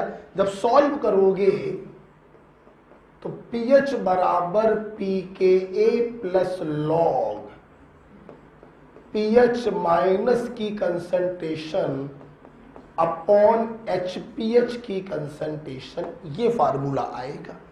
जरा मेरी पूरी क्लास इस फार्मूले को देख के बताए कुछ याद आ रहा है? क्या याद आ रहा है? Henderson hassle-batch equation. हाँ या ना? इसलिए बेटा भले ये कोई बफर नहीं है, लेकिन अगर हम इसको रफली, बफर है नहीं, रफली ये समझें कि ये वीक एसिड है और ये इसका कंजुगेट बेस है, अगर हम ये मान लें कि इन दोनों ने मिलकर एसिडिक बफर बना दिया है, तो इसका पीएच निकालने के लिए डायरेक्ट हेंडरसन हेसलबैच इक्वेशन हम यूज कर सकते हैं। बोलो हाँ या ना, बोलो हाँ या ना। हाँ, मैं फिर कह रहा हूं ये बफर नहीं है। बफर तो तब होता बेटा जब पीएच माइनस को किसी स्ट्रॉन्ग बेस के साथ डाला जाता। क्लियर? ये तो यही आयोनाइज होके दे रहा है थोड़ा बहुत, तो बफर नहीं मान सकते हैं। लेकिन इसके पीएच का जो बच्चों फार्मूला आ रहा है वो बिल्कुल एसिडिक बफर वाला आ रहा है। तो हम ये कह सकते हैं कि एसिड बेस इंडिकेटर की अगर आपको पीएच निकालनी पड़ जाए तो बिल्कुल परेशान मत होना, सीधे फार्मूला लगा देना बफर सॉल्यूशन वाला, Henderson Hasselbalch equation, pH equal to pKa plus log. Salt की जगह क्या रख देना, कंजुगेट बेस, और एसिड की जगह रख देना एसिड।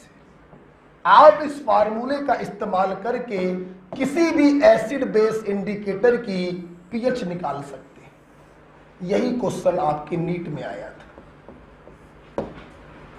क्लियर?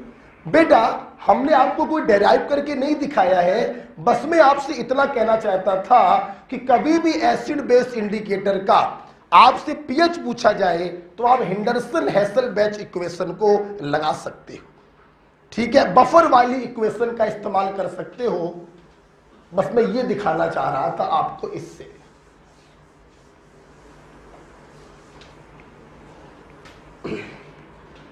ठीक है, देखिए।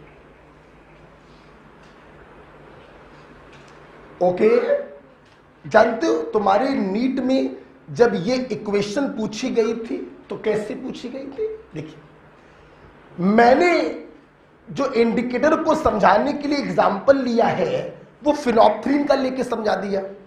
तो एसिड की जगह आ गया फिनोप्थलीन और कंजुगेट बेस की जगह आ गया पीएच माइनस। तुम्हारे नीट में जब सवाल पूछा गया था तो उन्होंने एक अननोन इंडिकेटर लिया था, ऐसे करके, ऐसे कोई इंडिकेटर है HIN, उन्होंने ऐसे बोला HIN। अबे हमने फिनोप्थलीन ले लिया है, तुमने अननोन ले लिया, दिक्कत क्या है? आंसर तो सेम ही आएगा ना, फार्मूला तो सेम बनेगा, एसिडिक बफर वाला फार्मूला बनेगा। यहां पे आ जाएगा IN माइनस और यहां पे आ जाएगा HIN, फार्मूला तो सेम ही बनना है। क्लियर हो गया बेटा? अच्छा भाई, ये भी क्लियर हो गया, सारे एक्सप्लेनेशन हो गए, बहुत अच्छी बात। अब सुनना बेटा, अब सुनना, ध्यान सुन बेटा। एक बात बताओ, ये जो एसिड बेस टाइट्रेशन हो रहा है जिसमें आपने इंडिकेटर को डाला है, कलर चेंज को देख रहे हो, तो देख कौन रहा है? हम और तुम। हम और तुम देख रहे हैं। किससे देख रहे हैं? मुंह से नहीं, आंखों से। किससे देख रहे हैं? आंखों से। आंखों से देख रहे हैं, हाँ कलर चेंज हुआ कि नहीं हुआ। अब सुनो, ओस्टवाल्ड थ्योरी कहती है हमारी आंखें, तुम्हारी भी, दोनों की, हमारी आंखें किसी कलर को तभी देख पाती हैं जब उस कलर वाले आदमी का कंसंट्रेशन दूसरे कलर वाले आदमी से 10 गुना ज्यादा हो, मिनिमम। कितना? बोलो कितना? हमारी आंखें किसी कलर को तभी देख पाएंगी जब उसके वाले मॉलिक्यूल की कंसंट्रेशन दूसरे वाले मॉलिक्यूल से 10 गुना ज्यादा हो। क्लियर? हम कहना ये चाहेंगे बेटा, सुनना, अगर हम बात करें for our eyes,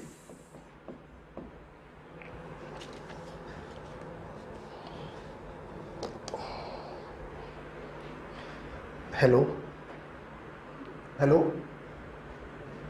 hello hello sir, बस क्लास छोड़ के कॉल करता हूं आपको। हेलो, चलिए ये देखिए, तो फॉर आवर आई, बच्चों सामने जरा देखिएगा, मान लो मैं फिनोप्थलीन का केस ही ले रहा हूं। अगर तुम्हें कलरलेस देखना है, क्या देखना है, तो कलरलेस तुम्हें तब दिखाई पड़ेगा जब HPH की concentration 10 times to pH minus, हाँ या ना। और अगर तुम देखना चाहते हो पिंक कलर, बोलो भाई क्या, तो पिंक कलर तुम्हें तब दिखाई पड़ेगा जब pH माइनस की कंसंट्रेशन 10 टाइम्स टू HPH, बोलो हाँ या ना। हेलो,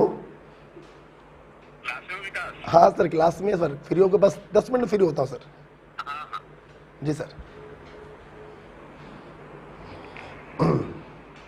देखिए, तो अब सब लोग पेन बंद रखें, सामने देखें, सामने हो सब लोग। बच्चों, अगर मैं आपसे कहूं कि मुझे फिनोल्फथलीन इंडिकेटर में कलरलेस को देखना है, तो बताओ उस समय बर्तन की पीएच क्या होगी। अब सुनना, अगर कलरलेस देखना चाहते हो तो HPH is 10 times to pH minus, है या ना। तो pH माइनस बटे HPH बराबर 1/10।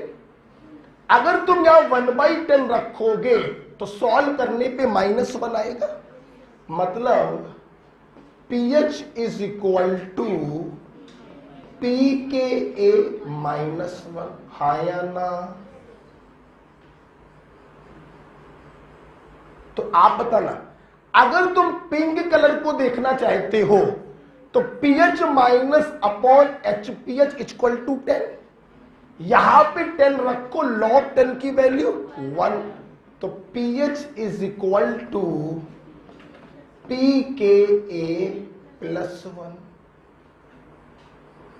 ओबे, ये क्या समझ में आया, ये समझ में हमको आया, ओस्टवॉल्ड थ्योरी हमसे कहती है जब कोई इंडिकेटर, सामने देखो, एक कलर से पूरी तरीके से किसी दूसरे कलर में बदलता है तो there is 2 unit pH change in solution.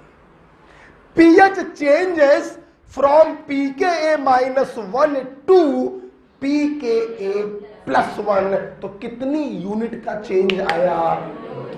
The question asked in IIT JEE 2005 या 6 में यह सवाल पूछा गया कि जब कोई इंडिकेटर अपने एक कलर से पूरी तरीके से दूसरे कलर में बदलता है तो बताइए जरा इंडिकेटर सॉल्यूशन की पीएच में कितना चेंज आता है। 2 यूनिट का चेंज आता है, फ्रॉम pKa -1 से pKa +1। क्लियर है बच्चों, फॉर्मेट क्लियर हो रहा है। जस्ट लिसन टू मी, फिर लिख लेना।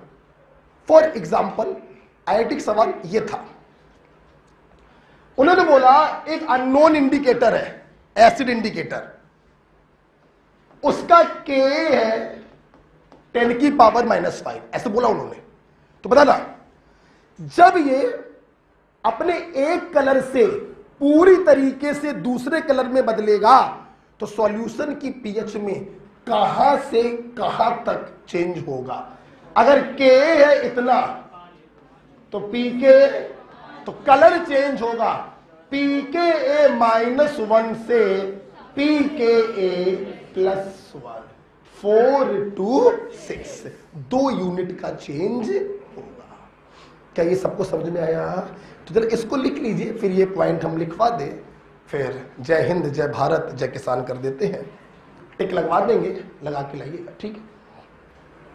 तो ये ओस्टवॉल्ड थ्योरी ऑफ इंडिकेटर होती है। अगर कोई इंडिकेटर अपने एक कलर से पूरी तरीके से दूसरे कलर में बदल रहा है तो बच्चों ध्यान रखना 2 यूनिट पीएच चेंज होता है, from pKa -1 to pKa +1। Okay, लिख लो। 10 there is 2 unit pH change when when indicator changes completely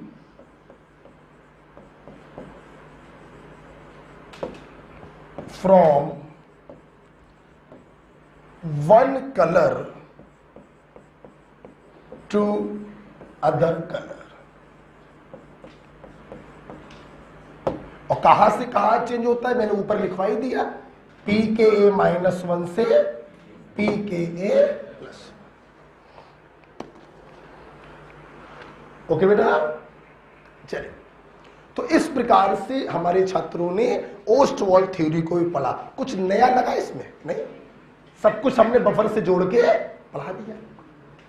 ठीक है, अब आप लोग सवाल के आगे लिखेंगे बी। क्या लिखेंगे? B for buffer. ठीक है, टिक लगाया। मैंने चूंकि आगे नंबर डाल लिए, आप चाहे तो नंबर भी डाल सकते हैं ऊपर, बफर के ऊपर। बोलो बच्चों, बेटा कोई थोड़ी क्लियर हो गई आपको? सारे बड़ा सवाल क्लियर हो गए? बेटा कल की क्लास बड़ी इंपॉर्टेंट है। नो डाउट पीएच पे बहुत क्वेश्चन आते हैं, नो डाउट। आप 4-5 या 6-7 साल का अगर हिस्ट्री देखें नीट की, तो सबसे ज्यादा क्वेश्चन पूछे गए हैं सॉल्युबिलिटी प्रोडक्ट पर। बच्चों किस पर?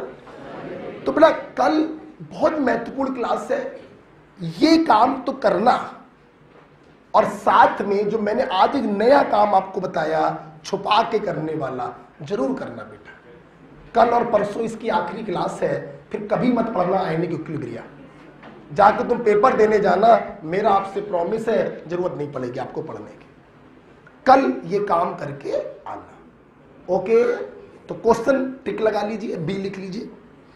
78, 97, 100, 103, 104, 105 हम लिख के लाए सवाल, आप भी लिख लीजिएगा। 110, 11, 13, 14, 100 चल रहा है 100 के बाद वाले। ठीक है, तुम लोग भरोसा नहीं ना हमको। 15, 16, 18, 19, 24, 25, 28, 29, 30, 32, 34, 37, बस। ओके बेटा, तो मिलते हैं हम लोग कल आखिरी लेक्चर के साथ।